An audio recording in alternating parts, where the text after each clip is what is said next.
আমি কোরআনের সুর মাঝে শুনেছি সে নাম, আজানের সুর মাঝে শুনেছি সে নাম। ও নাম শুনেছি আমি আমার হৃদয়, হে রাসূল নবীজি তোমায়, হে রাসূল নবীজি তোমায়। আল্লাহ রাব্বুল আলামিন বলেন, ومن أحسن قولا ممن دعا إلى الله وعمل صالحا وقال إنني من المسلمين। তার কথার চাইতে উত্তম কথা কার হতে পারে যে মানুষকে আল্লাহর দিকে ডাকে এবং নিজে নেক আমল করে এবং নিজে পরিচয় দিতে নিয়ে সে বলে আমি একজন সত্যিকারের মুসলমান।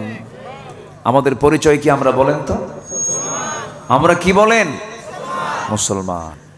এই পরিচয়ের চাইতে বড় পরিচয় আর কারো হতে পারে না, আর কিছু হতে পারে না। আদম আলাইহিস সালাতু ওয়াস সালাম কি ছিলেন?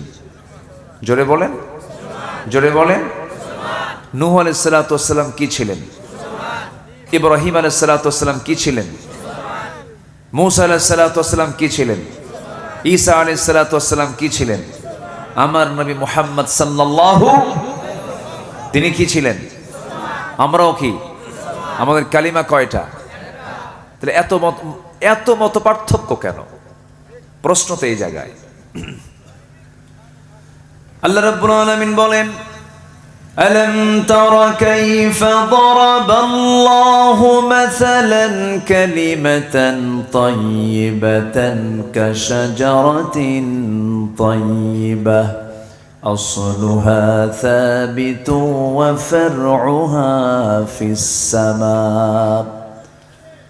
কালিমা তাইয়্যিবা হলো একটি মজবুত বৃক্ষের মতো যার শিকড়গুলো অনেক সুদূর পর্যন্ত বিস্তৃত এবং তার ডালপালা সুদূর আকাশ পর্যন্ত বিস্তৃত।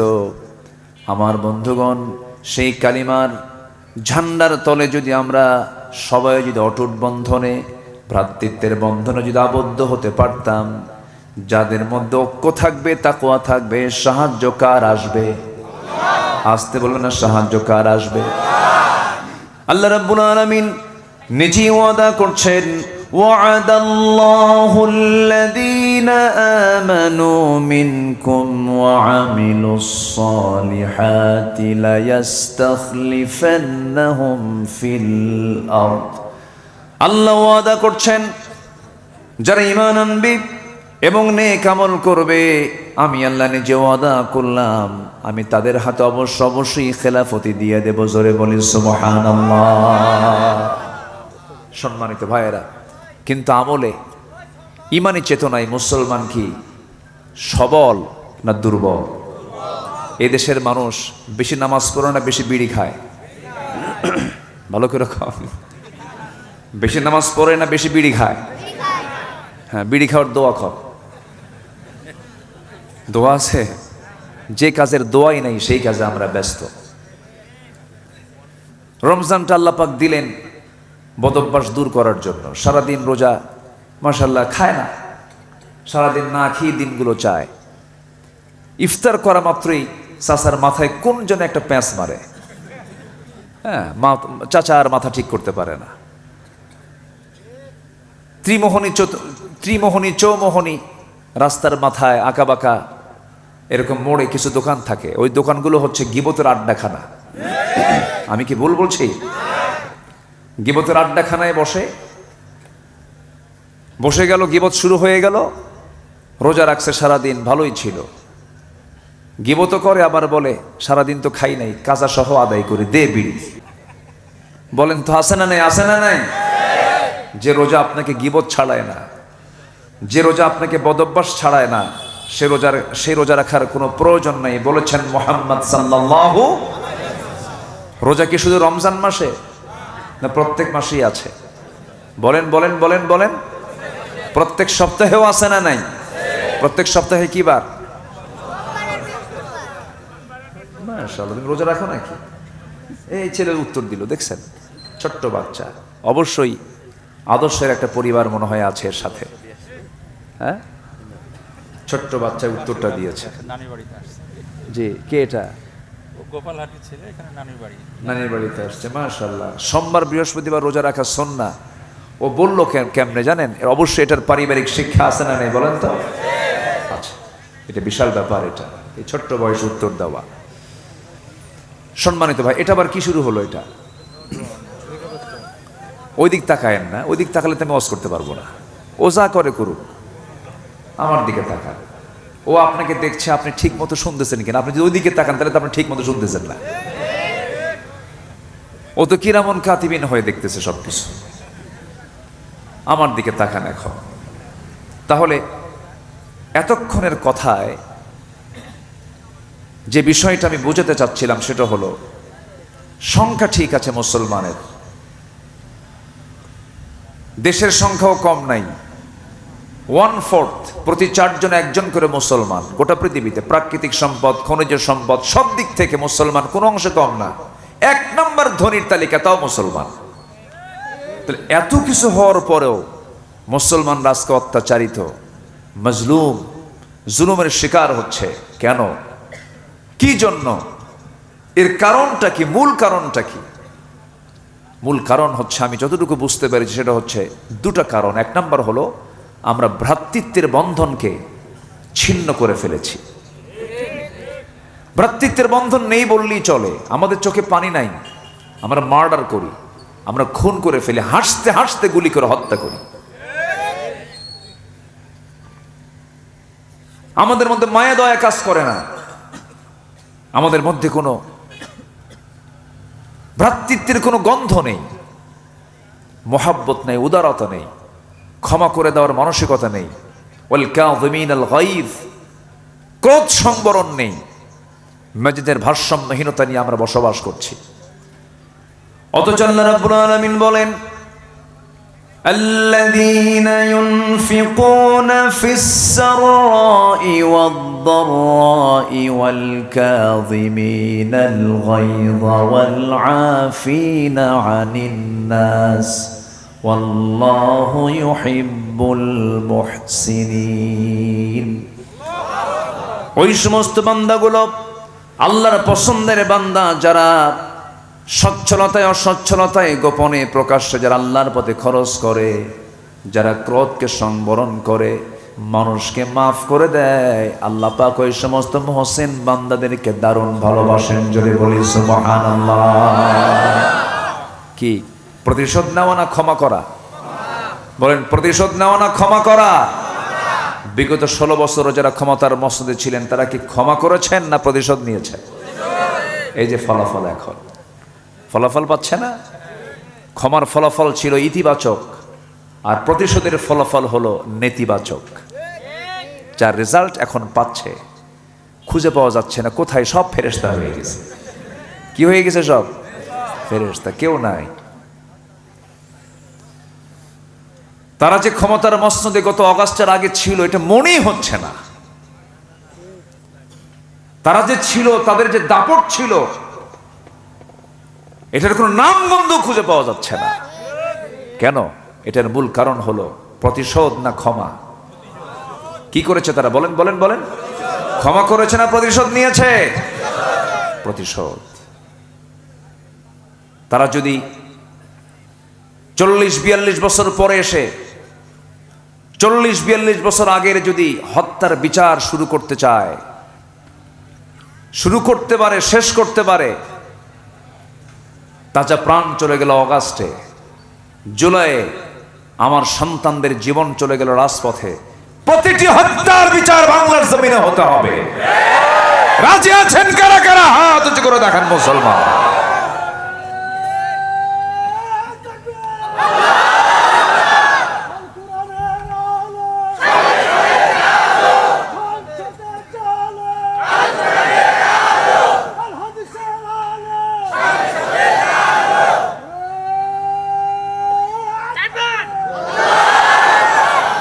আল্লাহ কবুল করুন, জোরে বলি আমিন। আরো জোরে আমিন। হত্যার বিচার নিয়ে কথা কোরআনে আছে না নাই? কুতিবা আলাইকুমুস সিয়াম, ঠিক একই স্টাইলে কুতিবা আলাইকুমুল কিসাস। শুধু সিয়ামকে মানবেন, কিসাসকে মানবেন না, হবে না। কত জুলুম করেছে তারা। আমার আপনার টাকায় 16 বছরে গড়ে উঠেছে কয়েক হাজার কোটি টাকার মূর্তি। কারো বাবার টাকা নয় এগুলো। 6 অগাস্টে ভেঙ্গে চুরমার। ডক্টর মোহাম্মদ ইউনূসকে বলা হলো এই ব্যাপারে আপনার প্রতিক্রিয়া কি? মূর্তিগুলো যে ভাঙতেছে, উনি মুস্কি হাসি মেরে বললেন, এটা আমারে কন কেন, যার মূর্তি ভাঙ্গে তার বেটি রে কন।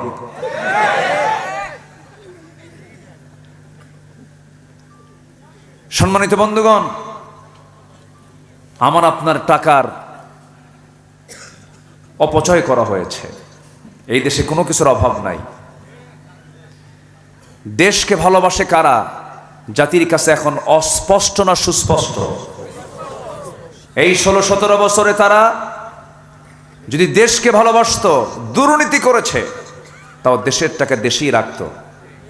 দেশের টাকা যারা বাইরে পাচার করে তাদের মধ্যে ন্যূনতম মিনিমাম দেশপ্রেমটা নাই। সব পাচার করেছে। করবে না কেন? সংসার তো এই দেশে না, সংসার হলো ইউরোপে আর আমেরিকায়। আসতে কন কেন? বিয়ে বাড়ি, শ্বশুর বাড়ি সব তো আমেরিকার, ইউরোপ। দেশে আর কোনো বৌমা খুঁজে পায় নাই, বোঝেন নাই? সব চলে গেছে ওই জায়গায়। আচ্ছা, স্বামী যদি মুসলমান হয় আর বউ যদি খ্রিস্টান হয়, বাচ্চার পরিচয় কি বলেন? বলেন। গাধা আর ঘোড়ার মিলনে যে বাচ্চাটা হয় এটার নাম হলো খচ্চর। খচ্চরদের কোনো নেতৃত্বে বাংলার জমিনে আমরা বাস্তবায়ন হতে দেব না কোনোদিন, ঠিক কিনা? শাহজালালের বাংলাদেশ এটা, শাহ মাকদুমের বাংলাদেশ, খান জাহানের বাংলাদেশ, শাহ সুলতানের বাংলাদেশ। এই বাংলাদেশে পশ্চিমারা ধ্বজাধরি নাস্তিক মুরতাদদের কোন নেতৃত্ব কর্তৃত্ব বাংলার জমিনে আর ফেরত আসবে না। আগামীর দেশ হবে কোরআনের বাংলাদেশ। আগামীর দেশ আমরা দেখতে চাই ইসলামের বাংলাদেশ। কেউ চালিয়েছে 16 বছর, কেউ চালিয়েছে 25 বছর, কেউ চালিয়েছে 9 বছর, কেয়ারটেকার গভর্নমেন্টে কয়েক বছর। সব দেখা শেষ। আমরা আগামীতে দেখতে চাই ওহির বাংলাদেশ, কোরআনের বাংলাদেশ। আগামীর সরকার দেখতে চাই আমরা নামাজের সরকার। রাজি আছেন কারা কারা? হাত উঁচু করে আবারও দেখান মুসলমান।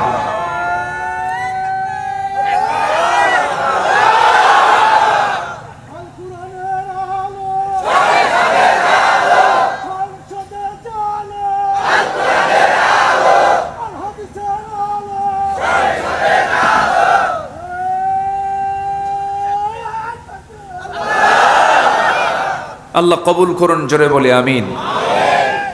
আলোচনা চালাবো, কোনো সমস্যা নাই তো?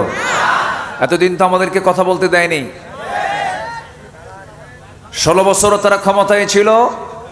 ফেরাউন বেঁচে ছিল 1600 বছর, এ ছিল 16 বছর। সংখ্যার যে মিল হলো কেমনে বুঝলাম না। ও ছিল হলো মূল ফেরাউন, আর এটা হলো মিনি ওরফে লেডিস ফেরাউন। অনেক কিছুই করেছে, নরহত্যা করেছে, মানুষ হত্যা করেছে, গুম করেছে, খুন করেছে, আয়না ঘর বানিয়েছে, অনেক কিছু করেছে। সম্মানিত ভাইয়েরা, আমরা সুন্দর একটা বাংলাদেশ দেখতে চাই। দেখতে চাই না ইনশাআল্লাহ? আমরা কি নতুন বোতলে পুরাতন মদ দেখতে চাই? চাঁদাবাজি কি আর দেখতে চাই? চাঁদাবাজি এখনো আছে না নাই? করে কারা? যারা করে তারা নির্দিষ্ট কোনো দলের লোক হতে পারে না, ঠিক কিনা? অবশ্যই তারা এই দেশের শত্রু। সম্মানিত ভাইয়েরা, অনেক কথা আছে, আস্তে আস্তে করে বলবো। এতক্ষণের বক্তব্যে আমি যে মূল ইঙ্গিতটা দিতে যাচ্ছিলাম সেটা হলো, দুটো ক্রাইসিস আমাদের আছে। একটা হলো ভ্রাতৃত্ব নেই। ভ্রাতৃত্ব তৈরি করার দরকার আছে না নাই বলেন তো? আচ্ছা, কেমন ভ্রাতৃত্ব হবে? সূরা সাফের শুরুতে আল্লাহ রাব্বুল আলামিন সুন্দর করে বলছেন। আসেন আমরা মূল আয়াতের দিকে আস্তে আস্তে চলে যাচ্ছি। আল্লাহ রাব্বুল আলামিন বলেন, সাব্বাহা লিল্লাহি মা ফিস সামাওয়াতি ওয়া মা ফিল আরদি ওয়া হুয়াল আজিজুল হাকীম। ইয়া আইয়ুহাল্লাযীনা আমানু লিমা তাকুলুনা মা লা তাফআলুন কাবুরা মাকতান ইনদাল্লাহ আন তাকুলু মা লা তাফআলুন ইন্নাল্লাহা ইউহিব্বুল্লাযীনা ইউকাতিলুনা ফি সাবিলিহি সাফফান কাআন্নাহুম বুনয়ানুম মারসুস। জোরে বলুন আল্লাহু আকবার। এই পৃথিবীতে যত প্রাণীকুল আছে, আসমান জমিনের মধ্যে যা কিছু আছে, সমস্ত কিছু সব তাসবিহ প্রকাশ করছে, পবিত্রতা ঘোষণা করছে একমাত্র কার? আসতে বলবেন না কার? এই যে ছোট ছোট পোকা আমার চোখের সামনে দিয়ে ঘুরছে, ছোট্ট পোকা মাছি, এই যে ছোট্ট ছোট্ট প্রাণীগুলো যে ঘোরাফেরা করছে, তারা যে ঘোরে, তাদের মুখে কার জিকির থাকে বলেন? আসতে বলবেন না কার জিকির থাকে? প্রত্যেকটা প্রাণীকুল, প্রত্যেকটা সৃষ্টিকুল, তাদের মুখের ভাষা হলো আল্লাহর জিকির। আল্লাহ রাব্বুল আলামিন সুন্দর করে বুঝাই দিচ্ছেন বান্দাকে, ওয়ালাকিন লা তাফকাহুনা তাসবিহাহুম, তাদের ভাষা তোমরা বোঝো না, তাদের জিকির তোমরা বোঝো না। প্রত্যেকটি সৃষ্টির মুখে আল্লাহর জিকিরটা থেকে যায়, তবে শুধু বান্দার মুখে, কিছু কিছু বান্দার মুখে থাকে না। আল্লাহ রাব্বুল আলামিন সুন্দর করে বান্দাকে ডাক দিয়ে বলছেন, ফাগায়রা দীনিল্লাহি ইয়াবগুন ওয়া লাহু আসলামা মান ফিস সামাওয়াতি ওয়াল আরদি তাওআন ওয়া কারহা। আসমান এবং জমিনের ভিতরে যত সৃষ্টি আছে সব আল্লাহর সামনে তারা আত্মসমর্পণ করছে, সারেন্ডার করছে। কিন্তু বান্দার মধ্যে কিছু সমস্যা আছে না নাই বলেন? আসতে বলবেন না আছে না নাই? ইন্নাল ইনসানা লাকাফুর, নিঃসন্দেহে মানুষ হলো অতিশয় অকৃতজ্ঞ।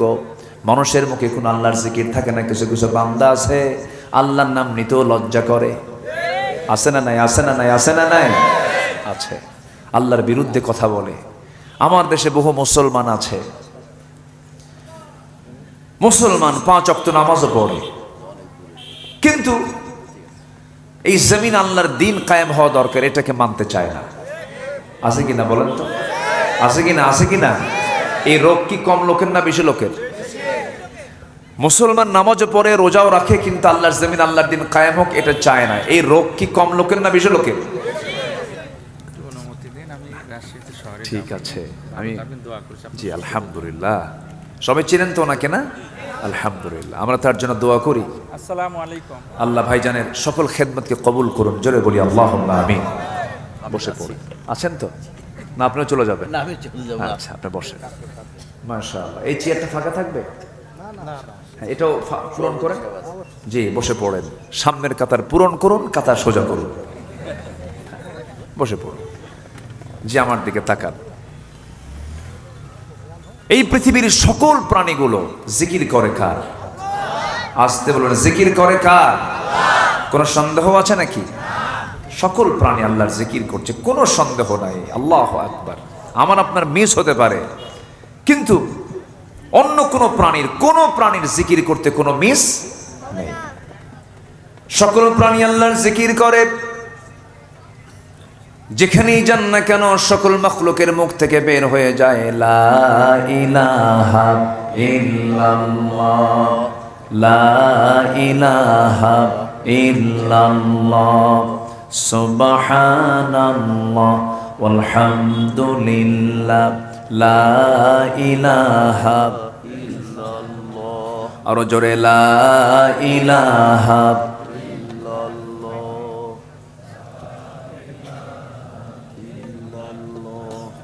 লা ইলাহা ইল্লাল্লাহ মুহাম্মাদুর রাসূলুল্লাহ সাল্লাল্লাহু সাল্লাল্লাহু আলাইহি ওয়াসাল্লাম। এরপর আল্লাহ পাক ইমানদারকে ডাক দিচ্ছেন এখন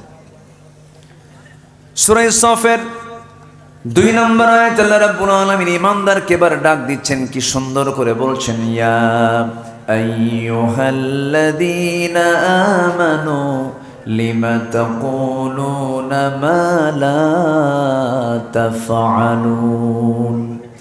ইমানদারেরা, তুমি সেই কথা কেন বলতে যাও যেটা তুমি করো না?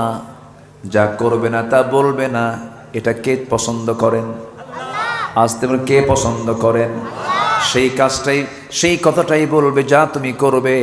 যার কথার সঙ্গে কাজের মিল নাই সে কি মুমিন না মুনাফিক? মুমিন না মুনাফিক? এই জাতীয় লোক বুঝি আমার দেশে নাই? আসতে বলবেন না, আছে না নাই? রাজশাহীতে কম, হ্যাঁ, বাগলপাড়া আরও নাই, এখানেও বেশি বললেন। এটা গ্রাম বললাম তো আমি, আবার এখানে বেশি বেশি কোন কেন? আল্লাহ রাব্বুল আলামিন বলছেন, তুমি কেন সেই কথা বলতে যাও যেই কথার বাস্তবায়ন তোমার মধ্যে নাই? তুমি সেটাই বলবে যা তুমি করবে, যেটা করবে না তা তুমি বলবে না। আল্লাহ পাক কাজ এবং কথা কি দুই রকম চান না এক রকম চান? বলেন বলেন বলেন বলেন, এক রকম চান।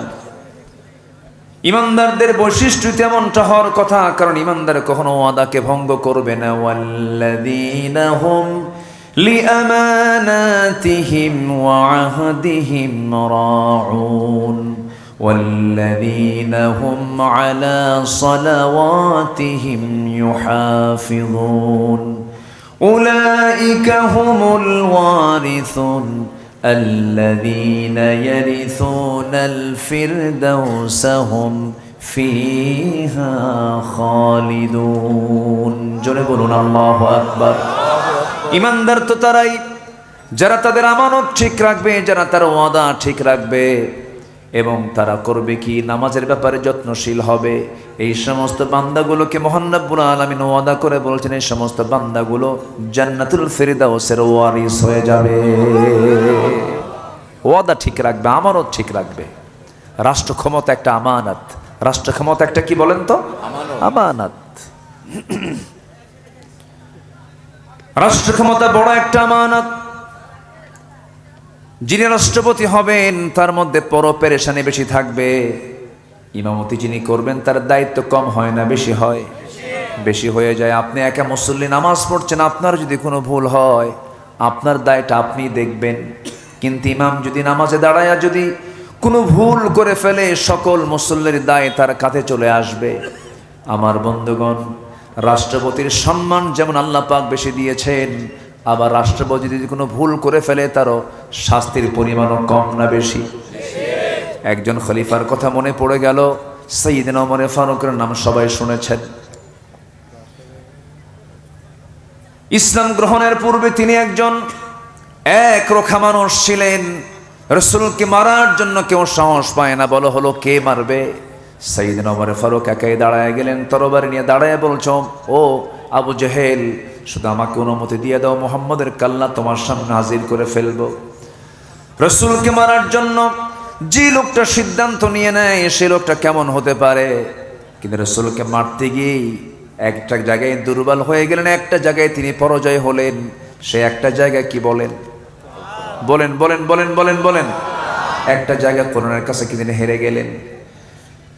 রাসূলকে মারতে বের হয়েছেন, রাসূলকে দুনিয়া থেকে বিদায় করে দেবেন এমন সিদ্ধান্ত নিয়ে ঘর থেকে বের হলেন, কিন্তু পারলেন না।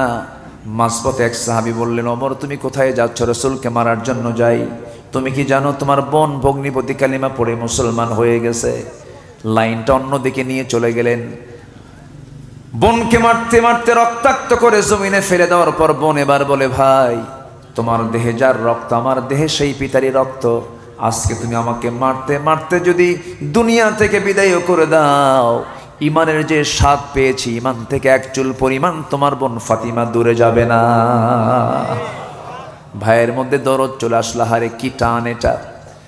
কিন্তু তিনি বাইরে যখন দাঁড়ানো ছিলেন, ভিতরে থেকে আওয়াজ পেয়েছেন, তিনি আল্লাহর কালাম কোরআনে কারীমের আওয়াজ পেয়েছেন।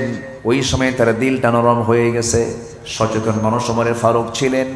যখন তিনি শুনতে পেলেন ওই আয়াতগুলো, তাহা মা আনজালনা আলাইকাল কুরআনা লিতাশকা, এই আয়াত শোনার সঙ্গে সঙ্গে কোন গোপন টেলিযন্ত্রের মধ্য দিয়ে তার মুখ থেকে আপনা আপনি বের হয়ে গেছে। বোনকে ধরে বলছে, বোন রে ভুল হয়ে গেছে, মাফ করে দে, আমারে পড়ায় দে, আশহাদু আল্লা ইলাহা ইল্লাল্লাহু ওয়াহদাহু লা শারীকা লাহু ওয়া আশহাদু আন্না মুহাম্মাদান আবদুহু ওয়া রাসূলুহু। হেদায়েতের মালিককে বলেন, আসতে বলবেন না কে? আরে সেই ওমর এত শ্রেষ্ঠ মানুষ হয়ে গেলেন, রাষ্ট্র ক্ষমতায় যেদিন তিনি দায়িত্ব নিয়েছেন, সেই দায়িত্ব পাওয়ার পর দিন থেকে দায়িত্বের দিন থেকে শুরু করে নিয়ে মৃত্যুর দিন পর্যন্ত ওমরে ফারুক একটা রাতের জন্য তার পিঠটা বিছানায় লাগাতে দেন নাই। সারা রাত তিনি জনগণকে দেখতে বের হতেন, সারা রাত তিনি জনগণকে দেখার জন্য তিনি উদ্গ্রীব হয়ে থাকতেন। গোটা রাত তিনি পেরেশান থাকতেন, তিনি গোটা রাত্রি তিনি জনগণকে খেদমত করার জন্য দিওয়ানা হয়ে যেতেন। কারণ তিনি মনে করতেন, আমার জনগণ যদি আমার পক্ষে রায় দিয়ে দেয় আমি জান্নাত পাবো, আমার জনগণ যদি আমার বিপক্ষে রায় দেয় আমাকে জাহান্নাম যেতে হবে। এটাই হলো কার ভয়, কার জবাবদিহিতা? আল্লাহর সামনে জবাব দিতে হবে। এই চিন্তা যে শাসকের মধ্যে থাকবে, সেই শাসক কখনো খুনি হতে পারে না, ঠিক কিনা? আমরা খুনি কোনো শাসককে নিয়ে আসবো না, জালিম কোনো শাসককে আর ক্ষমতা আসতে দেব না। ডক্টর ইউনূস যে কেমনে আসলো, আল্লাহর মেহেরবানি, আলহামদুলিল্লাহ। গোটা পৃথিবীর সবচাইতে বড় একটা গণতান্ত্রিক রাষ্ট্র আমার দেশে, আমার দেশের পাশে সবচাইতে বড় গণতান্ত্রিক রাষ্ট্র ভারত। দিল্লির ছায়া নিয়ে ক্ষমতার মসনদে বসেছিলেন, সেই জায়গায় ডক্টর মোহাম্মদ ইউনূস সেই বিপদে আসছেন। আমার বিপদে পড়লে কোন দোয়া কই? কোন দোয়া বলেন তো, কোন দোয়া? আমার দেশের এখন সরকার প্রধানের নামও কি? বিপদে পড়লেও বিপদে আসছে ওকে ইউনূস। আল্লাহ একদম জায়গা মতো পাঠায় দিছে।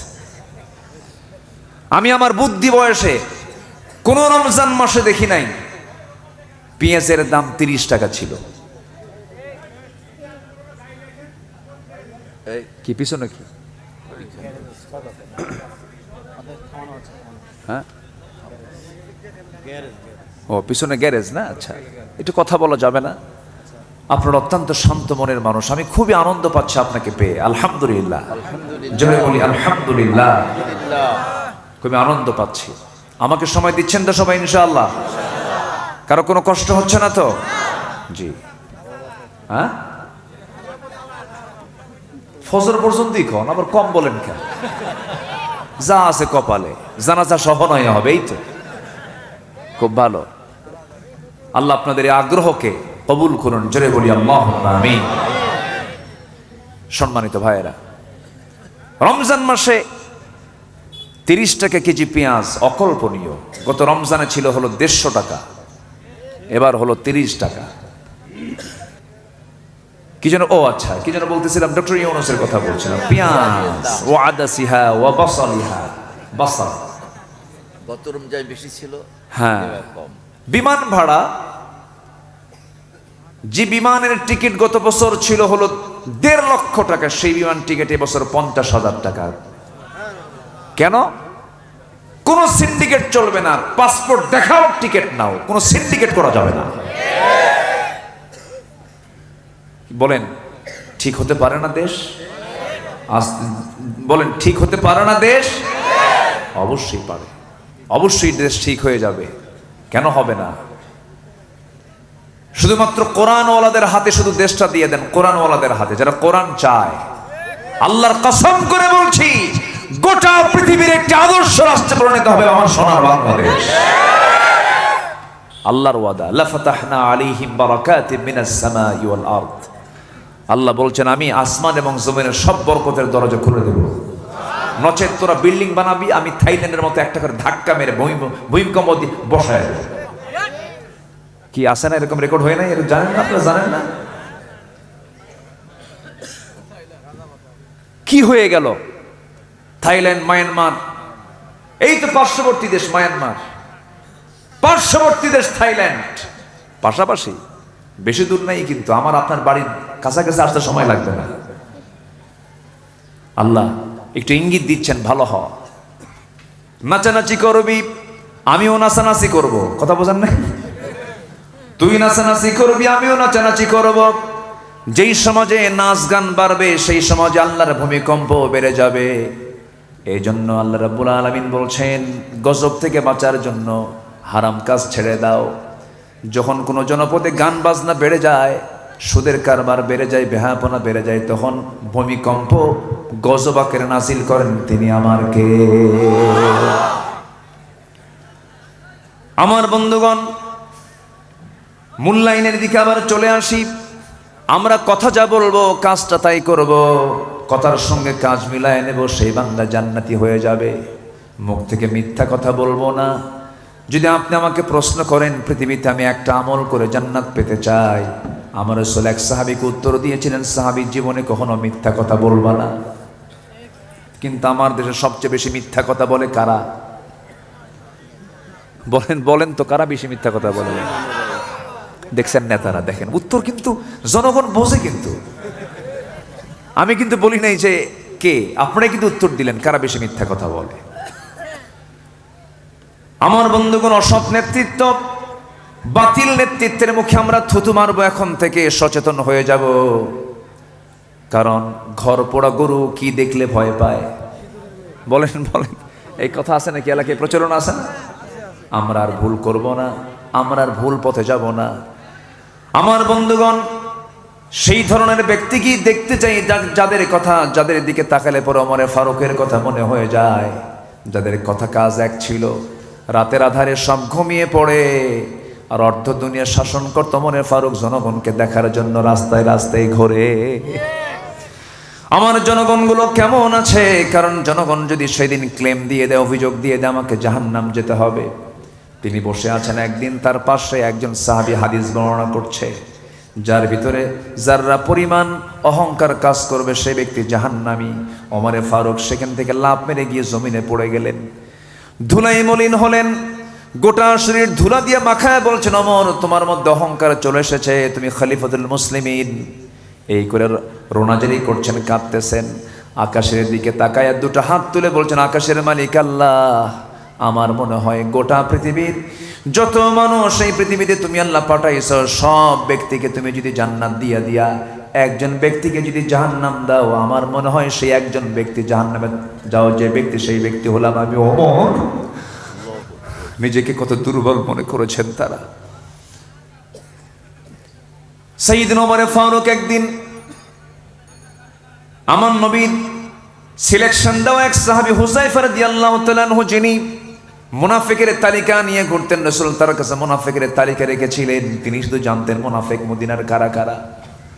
সেই সাহাবীর কাছে ওমর ফারুক একদিন কেঁদে কেঁদে বলছেন, ভাই হুযায়ফা, দেখো তো ওই মুনাফিকের তালিকায় আমি ওমর, আমার নামটা আছে নাকি?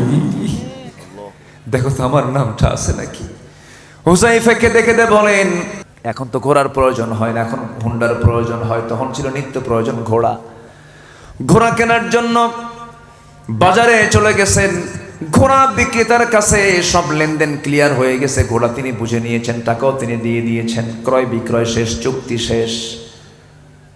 ক্রয়কৃত ঘোড়া কিনে তিনি ঘোড়ার পিঠে চড়ে কয়েক মাইল যাওয়ার পথেই ওই ঘোড়ার চারটা পা অকেজো হয়ে পড়ে গেল, ঘোড়ার উঠতে পারে না।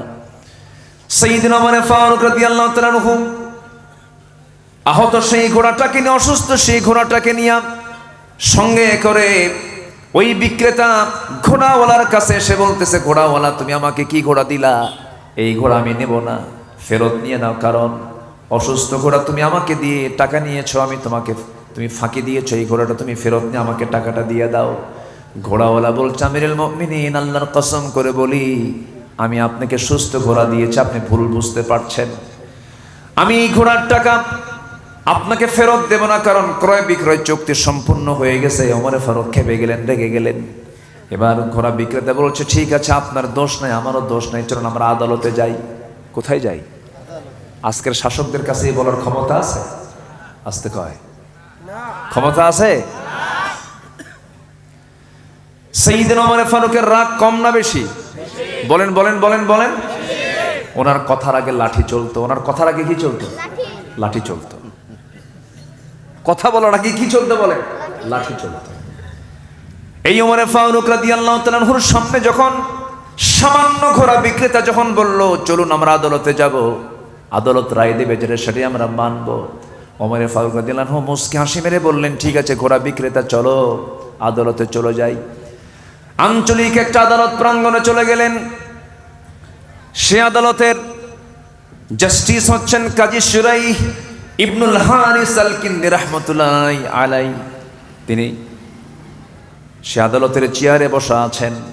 ওমর ফারুক রাদিয়াল্লাহু আনহু যখন আদালতের প্রাঙ্গণের ভিতরে যখন চলে গেছেন, সামনে যখন চলে গেছেন, বিচারপতি তাকে দেখা মাত্রই দাঁড়ায় গেছেন। দাঁড়িয়ে বলছেন আমিরুল মুমিনিন আপনি এই জায়গায় কেন, কি হয়েছে আপনার? ওমর ফারুক বলছেন বিচারপতি তুমি যেখানে বসে আছো সেখানে বসে থাকো, আমি ওমর, আমাকে দেখে বিচার করো না, সঠিক বিচারটা তুমি দিয়ে দাও। জোরে কোন সুবহানাল্লাহ। ব্যক্তির চেহারা দেখে বিচার না আইন দেখে বিচার? আর আমার দেশে বিচার হয়েছে আজ পর্যন্ত কি দেখে? চেহারা দেখে। লিমা তাকুলুনা মা লা তাফআলুন, তুমি যা বলো তা কেন করো না, আবার সেটা কেন করো যা তুমি বলো না। আমার বন্ধুগণ, ওমর ফারুক রাদিয়াল্লাহু তাআলা আনহু সামনে দাঁড়ায় গেলেন। ঘোড়া বিক্রেতা বিচারপতির সামনে অভিযোগ দিয়ে দিলেন। অভিযোগটা তিনি শুনলেন, ওমর ফারুকের কথাও তিনি শুনলেন। বিচারপতি এই দুজনের কথা শোনার পরে এবার বলছেন আমিরুল মুমিনিন আল্লাহর কসম করে বলি বিচার করতে নিয়ে কোনো ব্যক্তি দেখি না, আমি আল্লাহকে দেখি। ইয়া আমিরুল মুমিনিন, আজকে আমি বিচারে বসেছি, আমি আপনাকে দেখি বিচার করছি না, তবে ফলাফল যেটা যাচ্ছে সেটা আপনার বিরুদ্ধেই চলে যাচ্ছে। কারণ ঘোড়া আপনি কিনেছেন, বুঝে শুনে কিনেছেন, টাকা দিয়েছেন, সুস্থ ঘোড়া পেয়েছেন। আপনি ওমর ফারুক আমার সামনে কিনে আছেন, সুস্থভাবে যে আপনি বাড়ি পর্যন্ত ফিরবেন তার কি কোনো গ্যারান্টি আছে নাকি? নাই। মানুষ যে কোনো মুহূর্তে অসুস্থ হতে পারে, যেটা প্রাণী সেও যে কোনো সময় অসুস্থ হতে পারে।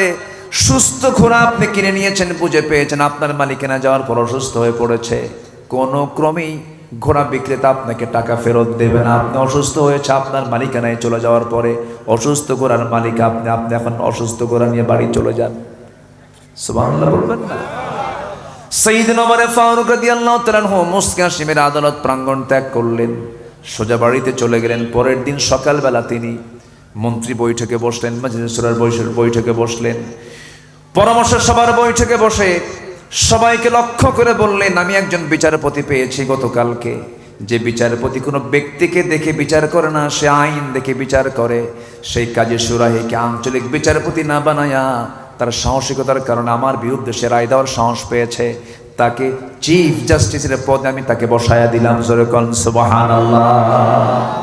তাহলে খলিফার বিরুদ্ধে রায় দিলে পরে তার প্রমোশন হয়। আর আমার দেশের কোনো বিচারপতি যদি রাষ্ট্রের বিরুদ্ধে একটু যায়, পাগলা বানায়া বাইরে পাঠায় দেয়, দেশ থেকে পালাতে হয়। হ্যাঁ, এসকে সিনহা।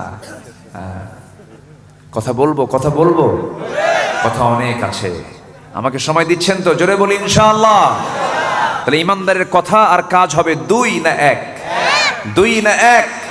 যে নেতৃত্বে কথা কাজের মিল নাই সেই নেতৃত্বের মুখে আমরা জুতা মারি, মানবো না ওগুলো। সব দেখা শেষ। দুই একজন করে চলে যাচ্ছেন না বলেই, এই যে কেউ চলে গেল একজন, যাচ্ছেন কি জরুরি কাজ? কোনো কাজ নাই, বসেন। গরম তো, গরমে থাকলে তো ঘামি চলে যায়, ও নিচ দিয়ে যাবে কখন? বসেন, একটু বসেন না। শীতকালে একটু সমস্যা হয়, শীতকালে সমস্যা, গরমে তো সুবিধা। জি একটু বসেন। এই যে বলতেছে তাও যাচ্ছে, একটু বসেন না। আল্লাহ তুমি কবুল করো, জোরে বলি আমিন। বলেন তো এই মুহূর্তে এর চাইতে শ্রেষ্ঠ বরকতময় জায়গার দ্বিতীয়টা আছে কোথাও? তো এই জায়গা আপনি ছাড়বেন কেন? আমরা দোয়া করে যাব, জোরে বলি ইনশাআল্লাহ। 3 নম্বর আয়াতে এখন আসেন। দুটো আয়াত কিন্তু আমি শেষ করেছি। এক রাত তো একটু একটু করে বলি, আমাকে শেষ করতে হচ্ছে। অনেক লম্বা লম্বা কথা ছিল, মুনাফিকদের বৈশিষ্ট্য কি হতে পারে, তারা কোন আচরণের হতে পারে, তাদের তবিয়ত কি, অনেক কথা ছিল। এখন 3 নম্বর আয়াতে আসে, ওই কথা আর কাজ যার মিল নাই, এটা কি, এটা কত বড় অপরাধ আল্লাহ বলছেন। আল্লাহ রাব্বুল আলামিন বলেন, কাবুরা মাকাতান ইনদাল্লাহি আন তাকুলু মা লা তাফআলুন। আল্লাহর কাছে এই কাজটা বড় মারাত্মক গুনার কাজ। মুনাফিককে আল্লাহ রাব্বুল আলামিন মাফ করবেন না। মুনাফিককে যে জাহান্নাম দেওয়া হবে, জাহান্নামের উপরে থাকবে না নিচে থাকবে বলেন? মুনাফিকরা কোথায় থাকবে, উপরে না নিচে? উপরে, মাঝখানে না নিচে? নিচে থাকবে, সবার নিচে মুনাফিককে দিয়ে আল্লাহ পাক জাহান্নাম উদ্বোধন করবেন। ইন্নাল মুনাফিকিনা ফিদ দারকিল আসফালি মিনান নার ওয়া লা তাজিদ লাহুম নাসীরা। তাদের কোনো সাহায্যকারী থাকবে না, তারা চিরকাল জাহান্নামের মধ্যে অবস্থান করবে মুনাফিকেরা। এরপর আল্লাহ রাব্বুল আলামিন এবার বলছেন, সুন্দর করে বলছেন, নিঃসন্দেহে আমি আল্লাহ তাকেই সবচেয়ে বেশি ভালোবাসি যারা ভ্রাতৃত্বের বন্ধনে আবদ্ধ হয়। জোরে কোন সুবহানাল্লাহ। আমরা এক হয়ে যাব, জোরে বলি ইনশাআল্লাহ। এক গ্রামে 7টা মসজিদ বানাবো। হ্যাঁ, বানায় আছে কিনা বলেন? মসজিদের মধ্যে ঢুকে একটা গন্ডগোল করে, তোর দাদার জায়গায় আমি নামাজ পড়বো, আমার দাদার জায়গায় আমি নামাজ পড়বো। কি আছে না নাই বলেন তো? আছে। এটা কি একতার লক্ষ্য? মসজিদ বেশি দরকার না মুসল্লি বেশি দরকার? এখন আমার দেশে কি বেশি? লক্ষণ ভালো না তো, লক্ষণ খারাপ। মসজিদগুলোর চেহারা কি, ওরে বাপরে বাপ, শীতাতপ নিয়ন্ত্রিত, কার্পেটিং করা, টাইলস দিয়ে ঝলমল। ফজরের মুসল্লি 3 জন, ইমাম মুয়াজ্জিন খাদেম। আমি কি ভুল বলতেছি? ইমাম মুয়াজ্জিন খাদেমও থাকতো না যদি তার চাকরি না থাকতো। বাস্তব এটা। এবং মসজিদগুলো হয়ে গেছে এত কমার্শিয়াল, মানে এত রেডিমেড। মসজিদের দরজা 24 ঘন্টা খোলা থাকবে, আজান দেয়, নামাজ পড়ে, 10 মিনিটও যায় না বন্ধ। আমি কি ভুল বলতেছি? কেন বন্ধ থাকবে? মসজিদ ওপেন থাকবে। হয়তো বলবেন হুজুর ফ্যান যে চুরি করে। সমস্যা তো আমার দেশে মানুষ বেশি না চোর বেশি? মসজিদের মাইক নিয়ে চলে যায়, আজান দিবি, আজান দিতে দেবো না, যা, মাইক নিয়ে চুরি করে চলে যায়। ব্যাটারিও নাই, কোথায় যাবে? ঘড়িও নাই, দেখেন যে বলতে চাই, ঘড়িও নাই। কি চিত্র আমার দেশে! মুসল্লি যায়, মুসল্লির টেনশন, জুতা হাতে নিয়ে যদি না যায় নামাজ হওয়াই মুশকিল। নতুন জুতা কিনছে, হয়তো বা 2000 টাকা দিয়ে জুতা কিনছে, এখন সেই জুতা যদি বাহিরে রেখে আসে নামাজ হবে? মহা টেনশন। জুতার সামনে রেখেও টেনশন।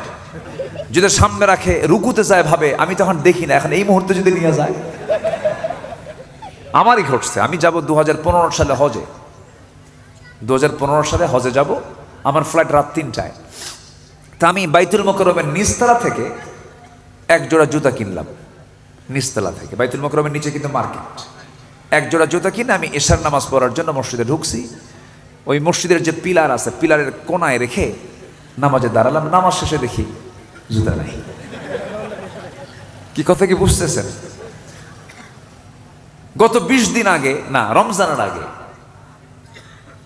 কোন এক জেলায়, জেলার নাম বলবো না কারণ রেকর্ড হয় তো, ওই জেলার লোক আবার বলবে হুজুর আমাদের জুতা চোর বানাইছে। আচ্ছা, কোন এক মাহফিল আলোচনা শেষ হলো আমার, মানুষ শুনলো, ওয়াজও শুনলো, চোখের পানি ফেললো, কাঁদলো। মাহফিল শেষ করে যাওয়ার সময় দেখি জুতা নাই। একজনকে বললাম ভাই জুতা কই আমার? হুজুর মোহাব্বত করে নিয়ে গেছে। বলে কোথায় যাবেন? আমরা ভালো হতে পারলাম না তো, চান্স পাইলেই সেরে দেই। আপনার যে জমি, ওই জমিতে আপনি যাওয়া আসা করেন। অনেক লোক আছে চাকরি করে, জমিতে যাওয়া আসা করে না। যদি 3 বছর না যায়, আইলি নাই। আমি কি ভুল বলতেছি বলেন তো? 3 বছর পর মাস্টার, টিচার, উনি তার চাষাবাদ করেন না, জমি যায় দেখে জমি জায়গা মতো নাই, কি দেখলাম এই জায়গায় এটা সোজা ছিল, এটা বাঁকা হয়ে ওইদিকে গেল কেমনে? কেন আপনার মা বাঁকায়? মনে হয় এগুলো দুর্গাপুরে নাই? আসতে বলবেন না, আছে না নাই? কথার কাজ কি এক হলো? এক হলো? এক হলো না। আপনি কি জানেন এক বিঘত জায়গা যদি আপনি জবরদখল করেন, 7টা ভাগ আসমান জমিন আপনার পিঠে আল্লাহ পাক চাপায় দিবেন আসরের দিন। ভাবতেছেন শুধু জিকির করা বুজুর্গি? আপনার জমিতে অন্যের জমি ঢুকেছে, আপনার দায়িত্ব মাপ দিয়ে তাকে বের করে দেওয়া। আপনার যতটুকু আপনার ততটুকু নিয়ে থাকেন। বরং চুলটা আমিনকে ঘুষ দিয়া কয়, খবরদার এটা বলবি না। আসলে নাই বলবেন তো? আমি যা বলতেছি সব কিন্তু বের করে দিচ্ছি। আর রাগ করেন আর খুশি হন, যা করেন করেন। রাগ করতেছেন নাকি আপনারা? বোনের সম্পত্তি দেয় না, আছে না? আছে কি না? অভিনয় করে ভাই, কথা কয় না। বোন আসে, কথা কয় না। ভাই কথা কও না কেন? কি কব, বিয়ে শাদী দিছে আব্বা, তাও জমি জমি জমি জমি জমি জমি কি কি কথা বলছেন? বোন তো টেনশনে পড়ে যে বাপ নাই মা নাই। ভাইদের কাছে আসি, জমি চাইলে যদি ভাই রাগ করে, যা জমি আর চাবো না। ভাই মনে মনে কয় আমি তো এটাই চাই। 12 বছর চলে গেছে, ভাই জমি দেওয়ার কোনো চিন্তাই করে না। ওইদিকে উনি কপাল কালো বানাইছে কি দিয়া? কি দিয়া বলেন? সেজদা দিয়ে না ঘষে ঘষে।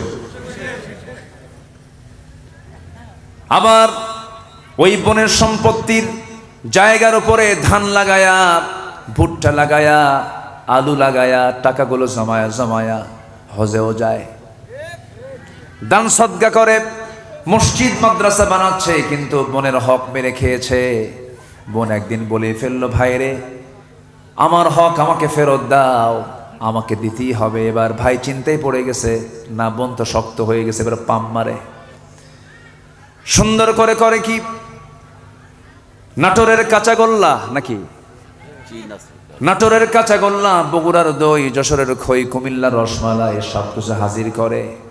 আপন জুয়েলার্স থেকে 1 পেটি স্বর্ণ, দুই ভরি স্বর্ণের চেন নিয়ে চলে আসে, জামদানি শাড়ি নিয়ে আসে। আস্তে করে সব কিছু নিয়ে এসে বোনকে খাওয়া দিয়া, বোনকে সুন্দর করে পাম্পট্টি দিয়ে পাশে বসায় বলে, বোন আমার রাগ কইরো না, অংশ নিলে কিন্তু ধ্বংস হয়। অংশ নিলে কি হয়? ধ্বংস হয়। এটা তো পাক্কা শয়তান না? কোনটা পাক্কা শয়তান না? যারা বোনের সম্পত্তি মেরে খায় তারা জাহান্নামী। আস্তে কোন কেন? বোনের সম্পত্তি মেরে খাওয়া ভাই কি? জাহান্নামী। আছে না নাই? এরকম আছে না নাই? এগুলো করা যাবে? ওই সাইড থেকে কি বলেন? কি হয়েছে? কি বল?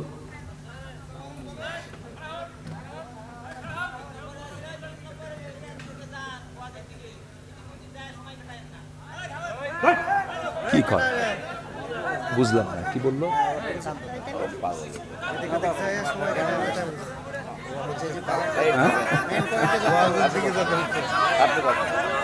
আচ্ছা আচ্ছা, কোনো সমস্যা হচ্ছে আপনাদের? এতগুলো মানুষের সমস্যা নাই, তাহলে সমস্যা কি আপনাদের না ওনার?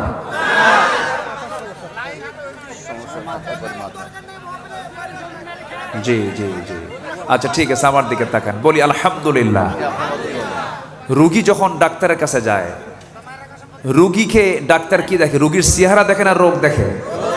তো সমাজের রোগ আমাদের দেখার দরকার আছে না নাই? দেখেন তো কি বনের সম্পত্তি দিছে নাকি? দেখেন তো, আশ্চর্য কথা। লা তারফাউ আসওয়াতাকুম ফাওকা সাওতিন নবী, এই আয়াত যদি বোঝেন তাহলে কিন্তু আর কোনো কথা বলা যাবে না। লা তারফাউ আসওয়াতাকুম ফাওকা সাওতিন নবী, সূরা হুজুরাত।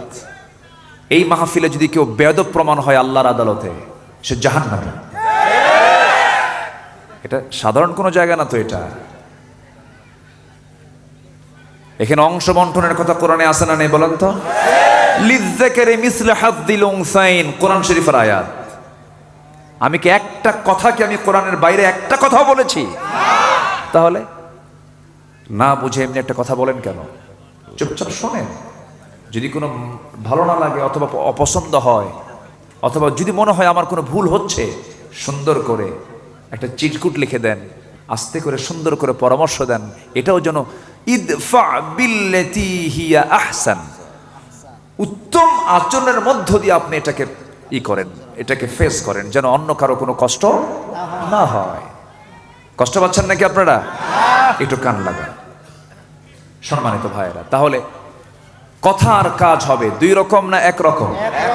দুই রকম হবে। যার মুনাফিক সে, কোনো সন্দেহ। এখন আসেন, আল্লাহ কাকে ভালোবাসেন? নাম্বার 5-এ আসি আমরা। সূরা সফের 5 নম্বর আয়াত, আল্লাহ রাব্বুল আলামিন বলেন, ইন্নাল্লাহা ইউহিব্বুল্লাযীনা ইউকাতিলুনা ফী সাবিলিহি সাফফান কাআন্নাহুম বুনয়ানুম মারসুস। আল্লাহ রাব্বুল আলামিন ওই সমস্ত বান্দাগুলোকে সবচেয়ে বেশি ভালোবাসেন যারা আল্লাহর পথে সংগ্রাম করে একা একা না কাতারে কাতারে। কাতারে কি একজন থাকে না, অনেকে থাকে? এটা কি একক কাজ না, সংঘবদ্ধ কাজ? আল্লাহ রাব্বুল আলামিন এই সাফফান শব্দকে চুজ করে সূরার নাম করেছেন সূরাতুস সফ। আল্লাহ রাব্বুল আলামিন বলেন, ইন্নাল্লাহা ইউহিব্বুল্লাযীনা ইউকাতিলুনা ফী সাবিলিহি সাফফান কাআন্নাহুম বুনয়ানুম মারসুস। মারসুসের মূল শব্দ হলো রাসাস, সীসা। কি করবে মুসলমানেরা?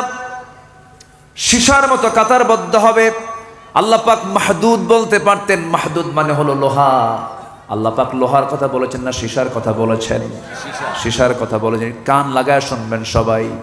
লোহা কেন বলেন নাই? লোহার এক প্রান্তে যদি আগুনের তাপ আসে, অপর প্রান্তে ঠান্ডা থেকে যায়, হাত দিয়ে ধরা যায়। কিন্তু সীসার এক প্রান্তে যদি আগুন লেগে যায়, গোটা সীসা এক তাপে তাপমান হয়ে যায়। গোটা মুসলমান জাতি হবে এক দেহের মতো, এক অঙ্গের মতো। একটা মুসলমানের পশম ছিটতে আসবে, গোটা বিশ্বের মুসলমান সামনে ঝাঁপিয়ে পড়বে তার সাহায্যার্থে। সম্মানিত ভাইয়েরা, আমরা পৃথক থাকবো না, এক হব। আমাদেরকে আল্লাহ পাক ঘৃণা করবেন না ভালোবাসবেন? ভালোবাসবেন। কি সুন্দর করে জবাব দিচ্ছে বাবা। আল্লাহ তোমাকে বড় আলেম বানান। জোরে বলি আমিন। আরো জোরে বলি আল্লাহুম্মা আমিন। কিছু কিছু মরিচ আছে, ছোট্ট মরিচ, উল্টা মরিচ, কিন্তু প্রচুর ঝাল আছে না নেই বলেন তো? আর কিছু কিছু মরিচ আছে এত বড়, 4টা খায়ও কাম হয় না, এরকম মরিচ। এটা বুঝলেন? খুব ভালো, আলহামদুলিল্লাহ। এত রাতে কথাগুলো কি সুন্দর করে সে রিসিভ করছে। বলি আলহামদুলিল্লাহ। আমার প্রত্যেকটা কথার জবাব সে দিচ্ছে। আল্লাহ কবুল করুন। জোরে বলি আমিন। আমার নবীজি কিছু কিছু সময় হুসাইনকে নিয়ে বসতেন। নবীজি মাঝে মাঝে তার কথায় হেরে যেতেন। জোরে বলি সুবহানাল্লাহ। হেরে যেতেন মানে কি? হেরে যেতেন ইচ্ছা করে। আলহামদুলিল্লাহ বলবেন না? হ্যাঁ, খুব মজা করতেন রাসূল। বাচ্চাদেরকে নিয়ে বসতেন, গল্প করতেন। আমার নবীজি সেজদায় চলে গেছেন, হোসেন রাদিয়াল্লাহু আনহু নবীজির ঘাড়ে গিয়ে বসছেন। ঘাট থেকে আর হোসেন নড়েন না, রাসূলও সেজদা থেকে উঠান না মাথা। 49 বার তাসবিহ পড়েছেন। নামাজ শেষ হওয়ার পরে রাসূল হোসাইনকে জড়িয়ে ধরে বলছে, হোসাইন তুমি আমাকে বিরক্ত করো না, আমি খুশি হয়েছি। তুমি আজকে আমার নামাজের মধ্যে ঘাড়ে বসার কারণে আমার তসবির পরিমাণ ডাবল ডাবল হয়েছিল। রাসূল কি পজিটিভ ছিলেন না? আর আমার আপনার নানার দাদা হলে পরে ধমক দিয়ে বলতো, কি ঠিক আছে না? আমার রাসূল কত পজিটিভ মাইন্ডেড ছিলেন। ছোট্ট ছোট্ট বাচ্চারা সব খেলাধুলা করত, নবীজি মজা করতেন, তাদের সঙ্গে গল্প করতেন, অনেক গল্প গুজবে তিনি সময়টা দিয়ে দিতেন। এটাও একটা সওয়াবের কাজ। আমার নবীজি কেমন নানা ছিলেন? নাতিদের কি ঘন্টার পরে ঘন্টা সময় দিতেন। আম্মা জান আয়েশা বলেন, মাঝে মাঝে আমার মনে হতো রাসূল, আমি আয়েশা আমার চাইতে রাসূল বেশি বুঝি, হোসেনকে সময় দেয়। জোরে কোন সুবহানাল্লাহ। আমাদের সমাজে কিছু না বুড়া শ্রেণীর কিছু মানুষ আছে, দেখবেন মসজিদে গেলে পরে, বাচ্চারা গেলে পরে ওই বুড়া চাচারা খেপে যায়, রেগে যায়। আছে কি না? আছে না? আছে না? খেপে যায়, চোখ এরকম বড় বড় করে, লাঠি দেখায়। ছোট্ট ছোট্ট বাচ্চারা মনে করে নামাজ মনে এরকম করেই পড়ে। ও আরেকটা লাঠি নিয়ে আসে, থাম বুড়া থাম। কখনো এগুলো করবেন না। নিজে তো যাবেনই, আপনার বাড়িতে যত ছোট 1.5 ব্যাটারি থাকুক আর 2 ব্যাটারি থাকুক, যা আছে ছোট বড় সবগুলো একসঙ্গে নিয়ে চলে যাবেন। ঘাড়ে নিবেন, বুকে নিবেন, ছোট ছোট ছেলে নিবেন, মেয়ে নিবেন, সবাইকে সঙ্গে করে মসজিদের দিকে রওনা দিবেন। ওরা কাতারের সামনে দিয়ে হাঁটবে, পাঞ্জাবি টানবে, ঘাড়ে চড়বে, সেজদার মধ্যে ডিস্টার্ব করবে, হাসবে, কাঁদবে, চিৎকার করবে। ওদের নামাজই ওই রকম হাসা কান্না করা, ওদের নামাজ এটা। জোরে বলেন সুবহানাল্লাহ। ইসলামী সমাজের বৈশিষ্ট্য হলো মসজিদগুলো ছোট্ট বাচ্চাদের ভরপুর হয়ে যাবে, কোনো পার্ক ভরে যাবে না, মসজিদ ভরে যাবে। আল্লাহু আকবার বলেন। এখন কি ভরে? পার্ক ভরে যায়। মসজিদে কোনো বাচ্চা কাচ্চা নাই। বাচ্চা কাচ্চা নিয়ে মসজিদে ঢুকবেন আপনি, ও নামাজ দেখবে, ও লাইন দেখবে, ও টাইম দেখবে, আজান শুনবে, সময়ের জ্ঞান অর্জন হবে, শৃঙ্খলা বুঝবে, ভদ্রতা বুঝবে, আদব আখলাক বুঝবে, নেতাকে চিনবে, কর্মীকে চিনবে, শৃঙ্খলা শিখবে। ওই যে আমাদের স্মৃতিচারণ তার ছোট্টবেলা থেকে হয়ে গেল। আল্লাহর কসম করে বলি, ওই ছোট্ট সন্তান বড় হলে কখনো দুনিয়ার সন্ত্রাসীদের দল করবে না। মসজিদে পাঠায় দিবেন। আর যে বুড়ো চাচা এগুলো বলে একটু ঠিকঠাক করে দিবেন। কিছু কিছু চাচা আছে এত রাগ, দেখতেই পারে না, মানে এত রাগ, মানে কাছে যাওয়াই যায় না। নাতিরা মনে মনে দোয়া করে, বুড়ো মরবে কোন দিন। কি কষ্ট পাচ্ছেন নাকি আপনারা? চাচা যারা বুড়া মানুষ আছেন আবার রাগ করেন না, সবাই না, অনেক আবার নানা আছে, দাদা আছে, খুব ধৈর্যশীল, গোটা রাত নাতিকে পাহারা দেয়। আছে না? আছে না? আচ্ছা, অনেক ধৈর্য। জি আলহামদুলিল্লাহ। তাহলে আল্লাহ ভালোবাসেন কাকে? পৃথক থাকা না এক হওয়া? আমরা কি পৃথক হব না এক হব? এক গ্রামে মসজিদ বেশি দরকার না মুসল্লি বেশি দরকার? এক গ্রাম, এক মসজিদ। এক মসজিদে বড় হবে, এক্সটেনশন হবে, দোতলা হবে, তিনতলা হবে, ভ্রাতৃত্বের বন্ধন অটুট রাখতে হবে মুসলমান। এটাই কনসেপ্ট। রাগ করতেছেন নাকি? যে দ্বিতীয় মসজিদে নামাজ পড়ে অবশ্যই প্রথম মসজিদের চাইতে এটা দুর্বল। কি আস্তে কন কেন? আস্তে কন কেন? অবশ্যই দুর্বল এটা। যত কিছুই বলেন, যত যুক্তি দেন, এগুলো যুক্তি এখানে খাটবে না। হয়তো যদি কেউ বলেই ফেলে আমার দাদার জায়গার মসজিদ, তখন জবাব দিই, তোর দাদার জায়গার হোক, তোর নানার জায়গা, আল্লাহর জায়গা এটা। কথা বোঝেন নাই?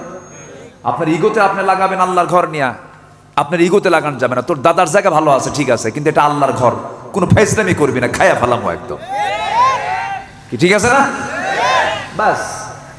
আল্লাহর ঘর নিয়ে নাটক কেন? ভ্রাতৃত্বের বন্ধন কখনো নষ্ট করা যাবে না। এটা হচ্ছে আল্লাহ পাকের সবচাইতে প্রিয় পছন্দের কাজ, হলো আমরা ভ্রাতৃত্ব নষ্ট করব না। আল্লাহ ভালোবাসেন 8 শ্রেণীকে। কয় শ্রেণীকে বলেন তো?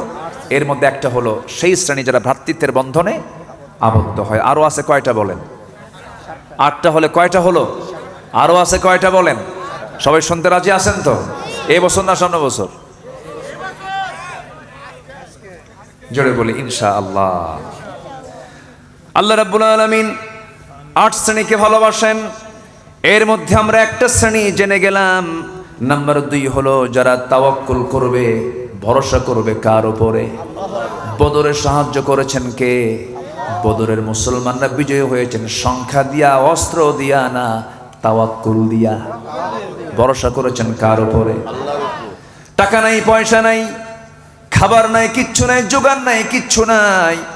মক্কার মুহাজির সাহাবীরা কোটি কোটি টাকার ব্যবসা রেখে দিয়া, বউ পরিবার পরিজন ছেড়ে দিয়া মক্কা ছেড়ে মদিনায় গিয়ে হিজরত করলেন।